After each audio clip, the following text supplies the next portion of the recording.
Hi, my name is Mandy Hickson. I'm a former Royal Air Force Tornado GR4 pilot. In other words, I used to fly something that looks a lot like that. One of my favourite aspects of this job was the fact that it's so exhilarating. The sheer pleasure of taking off in £35 million worth of amazing aircraft and flying low level around Wales or the Lake District. You're posted to lots of different bases in the Air Force, so you do move around quite a lot, which when you're young, I really loved. I love the fact that every 3 years you change jobs as well. So you're taking on lots of different roles. You're getting promoted, you work up through the ranks as well.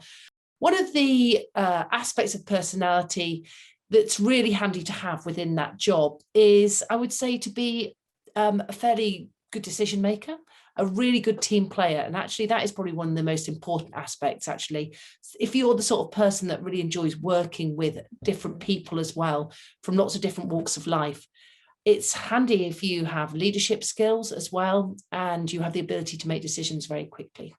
I grew up in Manchester. I started off at an all-girls school. It was very sporty. I loved theatre and drama as well. And it was while I was at school, I joined an external club called the RAF Air Cadets. And I joined that when I was 14. It had just opened its doors to girls, and I joined on one of the very first nights. When I was there, I absolutely loved it. I got to fly. I did things like night exercises.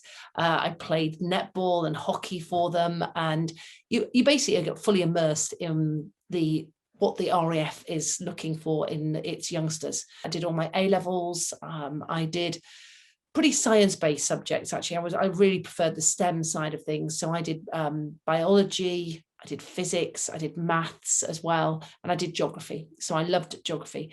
Went off to university in Birmingham and I studied geography and sports science. I was still very keen, though, to join the Royal Air Force. And at 17, I was awarded a flying scholarship, and that gave me enough hours to build on to gain my private pilot's license. So now I was really on this track to becoming a pilot.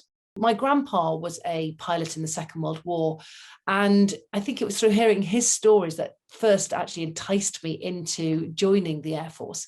Then when I was at university, one of the really influential figures for myself was the boss of the University Air Squadron. And I had been struggling to pass all the computer-based aptitude tests because life's not always that easy. And I failed them once and then I failed them twice. And he really believed in me and went the extra mile for me to get me through. And it completely changed really my route through the Air Force, really. To get started in this line of work, I would definitely recommend joining something like the Air Cadets or the University Air Squadrons, because it does give you a really good insight into it. To give my younger self some words of advice, I would say believe in yourself. It's amazing what you can achieve actually when you do have that little bit of belief, but also don't be fearful of failing. I have failed many times throughout my entire career, and actually we learn through failing. It's how we deal with that, whether we let it destroy us, whether we take it as a hit and we don't come back from it, but building up that resilience that we need and becoming a bit more of a robust character can really help you in your future careers as well. So yeah, my top tips would be to believe in ourselves and to overcome that fear of failing.